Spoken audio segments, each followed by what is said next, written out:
우리에게 주시는 하나님의 말씀은 누가복음 24장 25절에서 35절입니다. 우리 다 같이 일어나셔서 주보를 참고하시고 원래 이제 이 말씀이 13절부터 연결된 말씀인데요. 우리는 지금 25절에서 35절까지만 읽겠습니다. 자, 교독하겠습니다. 이에 그분께서 그들에게 이르시되 오 어리석고 대언 자들이 말한 모든 것을 마음에 더디 믿는 자들이여, 그리스도가 이런 일로 너를 당하고 자기의 영광이 하시고 모세와 모든 대언자들의 글에서 시작하여 모든 성경 기록들에서 자기에 관한 것들을 그들에게 풀어 설명해 주시니라.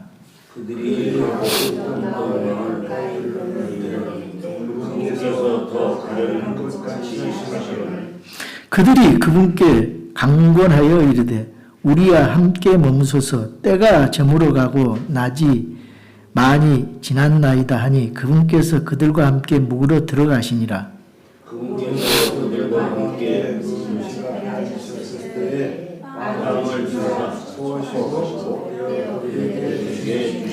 그들의 눈이 열려 그들이 그분을 알아보았으나 그분께서는 그들의 시야에서 사라지셨더라. 그들이 서로 그분께서 길에서 우리와 말씀하시고 우리에게 성경 기록들을 주시되 우리 속에서 마음이 뜨겁지 아니하느냐 하고는 바로 그 시각에 일어나 예루살렘으로 돌아가서 11 제자와 또 그들과 함께한 자들이 다 같이 모여 나라를 주께서 참으로 시원하시고 시몬에게 감사하다 하는 것을 보고 다 함께 읽습니다. 길에서 이루어진 일들과 그분께서 빵을 떼실 때에 자기들이 그분을 알게 된 일을 말하더라. 예, 우리 앉아주시기 바랍니다. 오늘 저는 여러분과 함께 열린 눈과 뜨거운 마음을 주옵소서, 이런 제목으로 하나님의 말씀을 선포하겠습니다. 오늘의 사건은 예수님께서 부활하신 후에 두 제자들에 대한 사건을 기록했습니다. 두 제자들은 엠마오라고 하는 마을에 살던 사람들인데 예루살렘에서 약 12km 떨어진, 동쪽으로 12km 떨어진 곳에 그 마을이 있습니다. 그 마을은 여리고로 가는 길목인데 이 해발이, 예루살렘은 높은 곳에 있어요. 여리고는 약 1km, 그러니까 1000m 아래에 있고 사해바다는 또 400m 아래가 있어요. 그러니까 이 해발이 바로 급격하게 내려가기 때문에 여기 가는 길에 산적들도 많고 도적들도 많고 맹수들도 있고 그래서 굉장히 위험한 길입니다.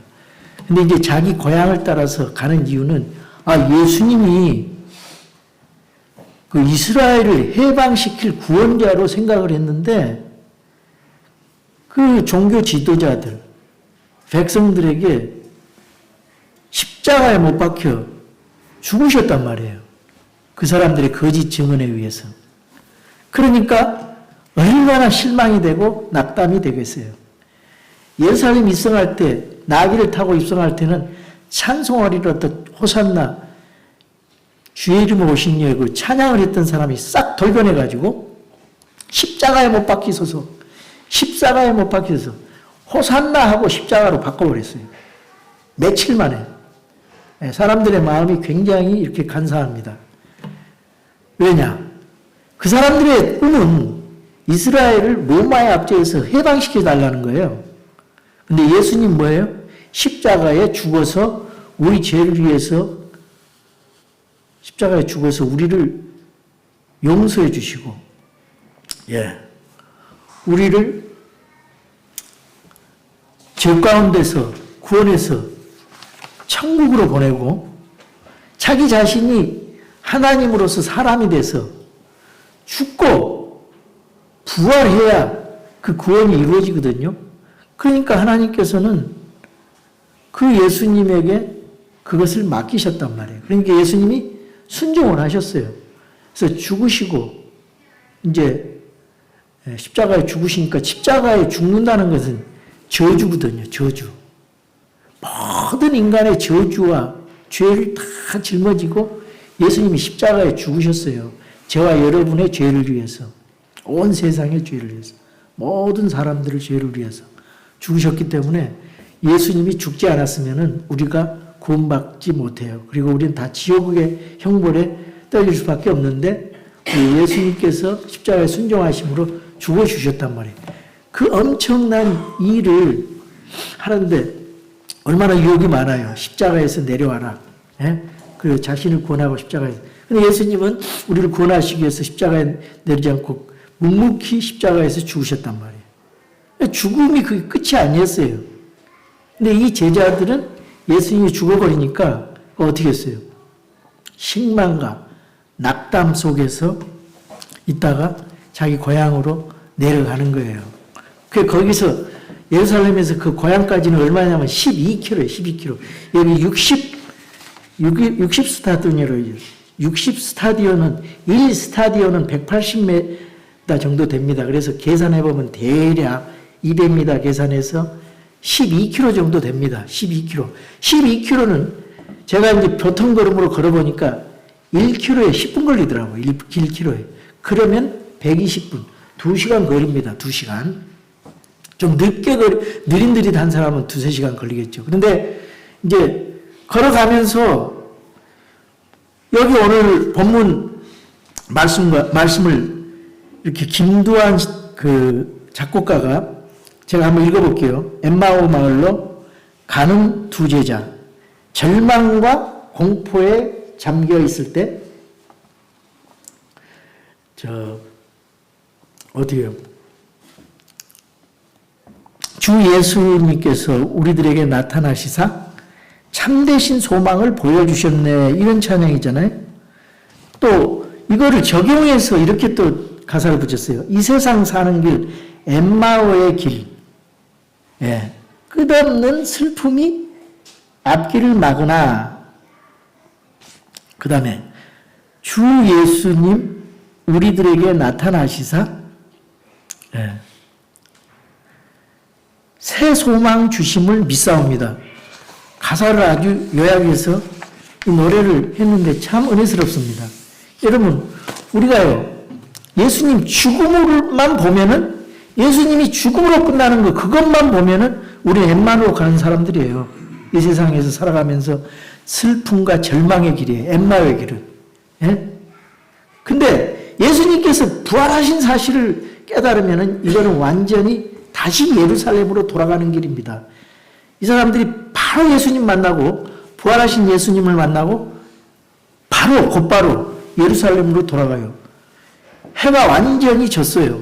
그래가지고 자기 집에 가서 예수님 만난 다음에 빵을 떼고 예수님 오는 동안 2시간 동안 1:1 제자 훈련을 하셨어요. 예수님이. 1:1 성경 공부를 가르쳤어요. 야, 그거 사진으로 찍어놨으면 얼마나 멋있었을까. 예수님께서 창세기부터 말라기까지 그 성경, 구약 성경을 쫙 풀어서 설명하는데 모든 성경 모든 구절이 예수님 자신에 대해서 하신 말씀이라고 성경을 풀어줬더니 어떻게 했어요? 마음이 뜨겁다 그랬어요. 이 마음은 이 마음이 아니고 이 머리가 뜨거워졌다 그랬어요. 머리가 뜨거워지면 마음도 뜨거워지겠죠. 그리고 이제 마음이 뜨거워지면 어떻게 했냐? 의지가 발동을 해요. 견딜 수가 없어요. 그래서 바로 오던 길로 바로 예루살렘 길로 가는데 그날 저녁에 가면은 맹수도 있고요. 도둑도 있고요. 그 길이 가는 길은 정말 새벽에 떠오르는 새벽에 동력을 보는 길이기 때문에 소망의 길이에요. 예루살렘 길은 소망의 길. 그래서 바로 그냥 복음을 전하러 간 거예요. 여기 글로바라는 제자가 나오거든요. 이 분은 성경에 잘 몰라요. 여기만 나오는 글로바 누군지도 몰라요. 이름도 없는, 또 한 제자는 또 이름도 없어요. 그러니까 그 말은 무슨 말이냐면은 예수님께서 이름 없는 저와 여러분에게 부활의 주님으로 나타나신다 그 말이에요. 언제든지.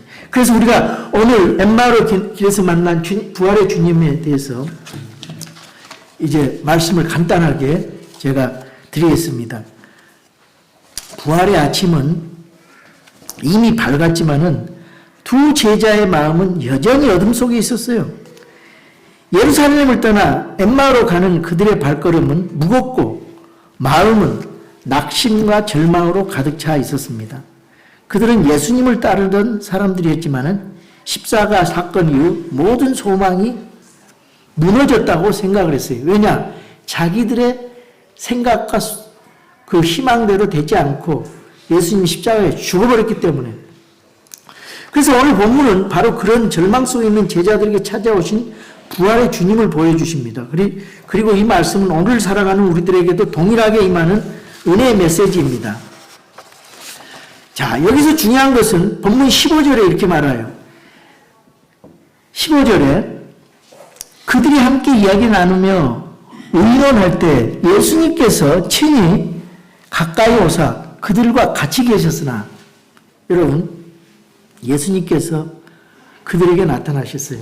예수님은 부활체의 몸을 가지고 시공을 초월해서 눈 깜빡할 사이에 그들에게 짠 하고 나타나셨어요. 그야말로 짠 하고 나타났어요.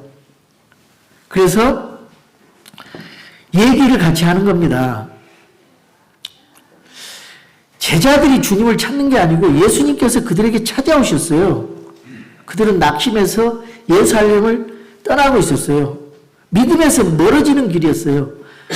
근데 그 엠마오로 가는 제자들에게 주님이 찾아와셨다는 사실. 모든 종교는요, 사람이 그 우상을 찾아갑니다. 예, 복 달라고. 그런데 우리 예수님, 하나님은 우리를 위해서 말구육간에 찾아오셨어요. 하늘 보좌, 영광스러운 하늘의 보좌 왕자를 버리시고 이 땅에 낮고 천한 이 땅에 사람의 모습으로 찾아오셨습니다. 왜 그러냐? 우리 인격적인 하나님이기 때문에. 우리는 인격적인 하나님을 믿는 거예요. 우상은 인격이 없어요. 자, 그래서 우리가 인생을 살다 보면은 엠마오로 가는 길을 걸을 때가 있습니다. 기도해도 응답이 없을 때, 또 어떤 목사님들은 또 사역의 열매가 없다고 느낄 때, 또 인생 문제 앞에서 낙심할 때 실망을 하고 절망하고 인생에서 도저히 우리가 인간적으로 상식적으로 납득할 수 없는 일을 당할 때, 그럴 때 이제 엠마오로 가는 거예요. 그때는 하나님이 멀리 계신 것처럼 느껴져요. 그러나 사실은 하나님은, 우리 주님은 가까이 계신다는 거예요. 여러분, 그럴 때마다 주님을 다시 내가 어려움 당할 때 주님이 나를 찾아오신다. 그 여기 모습처럼 그를 기대하면서 주님을 그때 찾으시기 바랍니다. 환경과 내 자신을 보지 말고 주님을 찾으세요. 어려움 당할 때. 그럼 주님이 낙심한 순간에 가까이 와서 만나 주신다는 사실. 다만 우리가 주님을 알아보지 못할 따름이에요. 이 사람들은 주님이 옆에 있는데도 일반 사람으로 생각하고 주님을 알아보지 못했어요. 두 번째로 마음, 절망 가운데 찾아오시는 주님, 첫 번째. 두 번째, 말씀으로 마음을 뜨겁게 하시는 주님이에요. 주님은 제자들에게 다가와서 먼저 말씀하시죠. 그리고 성경을 풀어 주신다고 했어요. 성경을 푼다는 것은 오픈한다는 거예요. 예. 풀어주신다고. 그러니까 어떻게, 레벨레이션이라는 말은 리빌, 오픈해서 리빌, 열어준다. 그런 말이에요. 근데 성경을, 우리 주님은 아주 성경을, 44절 보니까 구약 성경을 세 등분했어요. 구분을 참 잘하시죠, 우리 주님은. 구약 성경에 대해서 그렇게 정확하게 알 수가 잘 알고 계셨어요. 아주 모세의 율법, 그리고 대언자의 글, 시편. 주님이 나누시는 구약 성경은 세 가지. 모세의 율법, 대언자의 글, 시편. 예. 우리가 이제 그 신학교 가면 구약 개론을 배우거든요. 그래서 모세오경, 펜타투크라는 걸 배우고, 그 소대연서, 대연서, 소선지서를 배우고, 그 다음에 시가서, 욥기, 시편, 잠언, 전도, 아가서, 예레미야, 예가, 이런 것들을 배웁니다. 자, 그런데 이 모든 성경이 예수님에 대한 거예요. 예수님에 대해서 말하고 있다 그랬어요. 여러분이 성경을 공부할 때 무슨 야곱이 어떻고 다윗이 어떻고 그 몇 살에 다윗이 뭐 왕이 되었고 몇 년도에 뭐 됐고 그것이 중요한 게 아니라 그 성경 구절구절에 예수님을 찾아내야 돼요. 예수님을. 창세기에서 예수님을 찾는다면은 벌써 아벨을 대신해서 가죽옷을 입혔거든요. 아벨이 죽은 걸 가인을 대신 가죽옷을 입혀줬단 말이에요. 그건 뭐냐면은 그 양이 죽었다는 거예요. 양이 피를 흘려서 죽였어요. 그 예수님을 상징하는 거거든요. 이런 것들. 또 출애굽할 때 양의 피를 묻혔다는 거. 그리고 성막에서 번제 드리는 거. 그 전부 예수님에 대한 거거든요. 네. 그 성경에서 그래서 그 구약 개론 같은 데는 이 책에 나타난 예수 그리스도. 네. 이런 식으로 이제 예수님을 매 장마다 예수님을 발견해야 돼요. 예수님을 발견해야 돼요. 왜냐하면 성령님께서 예수님을 드러내기 위해서 이 책을 성경 기자들을 통해서 기록해 놓으셨거든요. 그러니까 우리 성경을 읽을 때 뭐 삶을 나누고 좋아요. 근데 거기서 예수님을 발견해야 돼요. 예수님을 알아가야 돼요.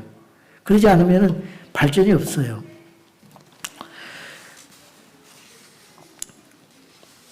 그 예수님, 모든 성경은 예수님에 대해서 기록됐다 그러죠. 요한복음에도 그런 말씀 있죠. 자, 요한복음 21장에 보시면 진실로 예수님께서 자기 제자들 앞에서 이 책에 기록되지 않는 다른 표적들도 많이 행하셨으나 이것들을 기록하면 31절 보세요. 요걸 이제 21장 31절을 우리 한국일보에 우리 광고 낼 때 이 말을 인용을 했어요. 이것들을 기록하면 예수님께서 하나님의 아들 그리스도이심을 너희가 믿게 하려 하며 또 믿고 그분의 이름을 통해 생명을 얻게 하려 하심이라. 예, 이 모든 성경은 예수님에 관한 것이고 주제가 예수님이고, 그러니까 우리가 삶이 성경을 예수님이 주제다. 우리 삶 속에 여러분의 삶 속에서 예수님을 자꾸 예수님 중심, 하나님 먼저, 우선주의가 하나님 먼저, 예수님 먼저, 예수님 중심으로 되지 않고 자꾸만 세상 것이 중심이 되어버리면요, 믿음이 자라지 않고 변질되고 낙심하게 되고 하나님과 멀어지게 되고 그런단 말이에요. 그러니까 예수님을 발견해야 돼. 예수님 말씀을 통해서. 그래야 우리 마음이 뜨거워진단 말이에요. 열정이 생기고 마음에 그냥 불이 붙어서 가만히 있을 수가 없어요. 그래서 부활하신 예수님을 만난 사람들은 목숨 각오하고 순교를 각오하고 다 사도행전처럼 그 예수님 십자가 죽음만 봤던 다 도망갔던 사람들이 부활하신 주님을 만나고 다 열정적인 그 순교자들이었어요. 예수님 부활하신 예수님을 만나서 그 복음의 핵심은 부활을 전함으로써 복음이 뭐냐? 십자가와 부활이잖아요. 예. 그래서 예수님은 자신의 모습을 기적을 보여주지도 않고 자신의 모습을 드러내지도 않고 먼저 하나님 말씀을 열어서 보여주셨어요. 왜 그래요? 신앙 감정이 아니라 말씀 위에 세워져야 하기 때문에 감정으로 세워진 것은 금방 없어져요. 금방 무너져요. 하나님 말씀 위에 견고하게 그 말씀 그리스도 위에 반석 위에 세워져야 이게 흔들리지 않아요. 여러분, 이 제자들의 문제는 그 말씀을 제대로 이해하지 못한 거예요. 예수님의 십자가를 10회로 봤어요. 그 사람들은. 그러나 주님이 그것이 하나님의 구원 계획이고 내가 이것을 위해서 부활을 위해서 예수님이 이 땅에 오셨고 십자가에 죽으시고 부활하신 거다. 여러분, 우리가 언제 낙심합니까? 예수님에게 멀어질 때 낙심해요. 그래서 우리가 그 어떤 문제를 볼 때 그 문제에 몰입되면 안 됩니다. 그 문제에서 그 사건을 바라보는 우리의 관점이 어떤 건가? 하나님의 관점으로 보라는 거예요. 그래야 그 문제가 풀리고 보이는 것입니다. 그래서 말씀을 통해 우리 눈을 열어서 하나님의 뜻을 보게 하시는 거예요. 여러분, 이것이 우리 사는 삶 동안에 왜 우리가 자꾸만 근심하고 걱정하는가? 왜 우리가 불안하고 두려워하는가?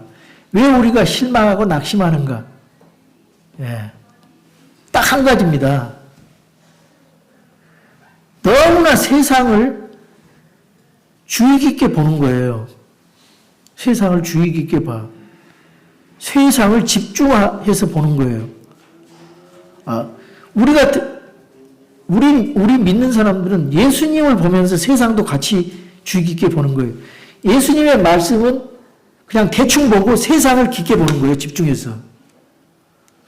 이 세상에서 먹고 살라고. 그게 문제예요. 근데 여러분이 그걸 바꿔보세요. 예수님을, 하나님의 말씀을 집중으로 보셔요.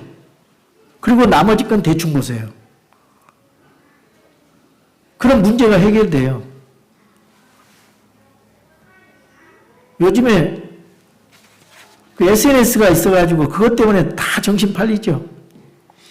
그걸 반대로 하나님 말씀을 집중해서 보셔요. 거기에 묵상하고 그 하나님 말씀 속에서 우리 마음을 모으고 마음을 나누지 마세요. 그러다 보면 하나님께서 은혜 주시고 우리 하나님의 뜻을 보게 하시고 우리가 이 세상에 사는 의미나 삶의 의미나 목적과 방향이 돼서 마음의 평강이 이루어지게 됩니다. 그래서 신실한 크리스찬으로 살아가게 돼요. 세 번째로 땅을 떼실 때 영적 눈이 열린다 그랬어요. 제자들은 이제 다 달아서 2시간 동안 성경 공부를 한 거예요. 예수님으로 직접 1대2 성경 공부를 했어요. 이 세상에서 가장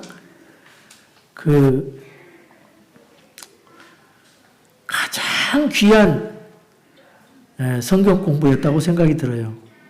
2시간 동안 가면서 예수님한테 직접 구약 성경 강해를 들었잖아요. 자, 그래서 집으로 이제 다 도달해서 집에 모셔드려요.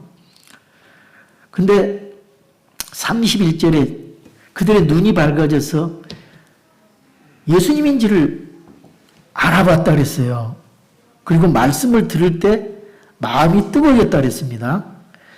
빵을 떼실 때 눈이 열렸다 그랬어요. 여기서 우리는 중요한 영적 원리를 발견하게 돼요. 하나님의 말씀만을 말씀이 중요하지요. 그 말씀에다가 성령님의 역사가 그건 뭐냐면 주님과의 교제를 말하는 거예요. 기도를 통해서 성령님을 통해서 교제하고 주님과 교제하게 되면 영적 깨달음이 있다. 영적 깨달음이 있다. 말씀을 읽으면은 깨달으면은 마음이 뜨거워지고 교제를 통해서 영적인 눈이 열린다는 거죠.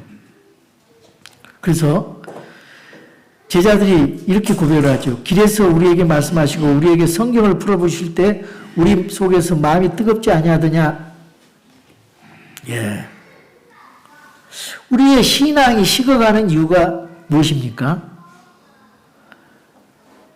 저는 이 성경대로 말씀을 멀리하기 때문이에요. 이 세상의 말씀에 다른 걸 자꾸만 갖다가 집어넣고 믹스하고 그러면요, 이 복음이 희석이 돼버려요. 이 강단에서 말씀만 전해야 돼요. 근데 그걸로 말씀 아닌 걸로 세뇌된 사람들이나 말씀 아닌 걸 섞어야 설교가 좋은 설교라고 생각하는 사람들은 그거는 말씀만 받아들이면 거부감 받을 수 있어요. 근데 그게 맞는 거예요. 말씀만 받아서 먹어야 우리 믿음이 순수해지는 겁니다. 예, 굉장히 갈등이 일어날 수 있어요. 그래서 우리가 신앙이 식어가는 이유는 말씀을 멀리하기 때문이고 주님과의 그 교제가 약해졌기 때문입니다. 그래서 말씀이 회복되면요, 우리 마음이 뜨거워져요. 여러분, 지난주에 제가 그 카톡에다가 올려드렸어요. 1시간을 성경을 읽으면은, 집중해서 성경을 읽으면은 성경을 사독을 할 수 있대요. 예. 1년에 사독을. 도전해 보시기 바랍니다.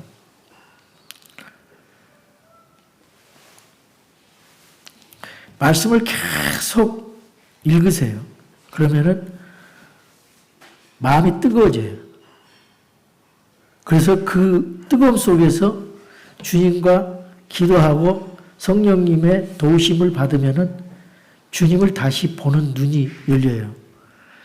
우리가 그거 안 하면은 세상만 보여요, 세상만. 그리고 걱정, 근심, 불안, 두려움만 보여요. 이 세상에 몰입하게 되면. 주님한테 몰입하시기 바랍니다. 네 번째로 다시 예루살렘으로 들어가는 제자들입니다. 주님을 만난 제자들이 가장 큰 변화가 무엇이냐? 그들은 즉시 일어났어요. 다시 예루살렘으로 갔어요. 예루살렘 가는 길이 맹수도 있고 저녁이라 서 강도도 있고 위험합니다. 근데 즉시 다시로 가요. 이게 뭐냐? 예수님의 말씀을 받은 사람은 즉시 순종하는 겁니다. 즉시. 머뭇거리질 않아요. 어떤 사람들은 침례를 받으라면요, 예수님 믿으라면 안 믿어요. 그 침례 받으라면 안 받으려고 해요. 그래서 어떤 분은 지금 20년 동안, 내가 20년 전부터 얘기를 했거든요. 침례 받으라고.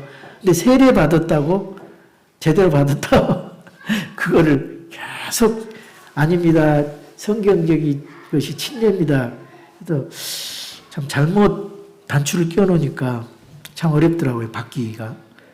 그럼 심지어 세례가 성경적이다, 그런 얘기까지 해요. 얼마나 이 세례가 무섭습니까? 자, 부활하신 주님을 만났기 때문에 이렇게 삶의 방향이 엠마오에서 예루살렘으로 바뀌는 겁니다. 절망에서 소망으로 삶의 방향을 바꿔줍니다. 도망하는 데서 사명자로 다시 거듭나게 되는 것이에요. 도망자에서 사명자로. 낙심에서 확신으로 이렇게 바뀌는 것입니다. 여러분, 우리 신앙이 지금 어디를 향하고 있습니까? 엠마오입니까? 아니면 예루살렘입니까? 주님을 진짜로 만나면은 다시 사명의 자로 돌아가게 됩니다.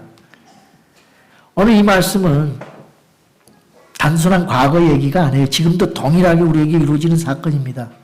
혹시 지금 엠마오로 가는 길을 걷고 계십니까? 낙심 가운데 있으십니까? 믿음이 흔들리고 있습니까?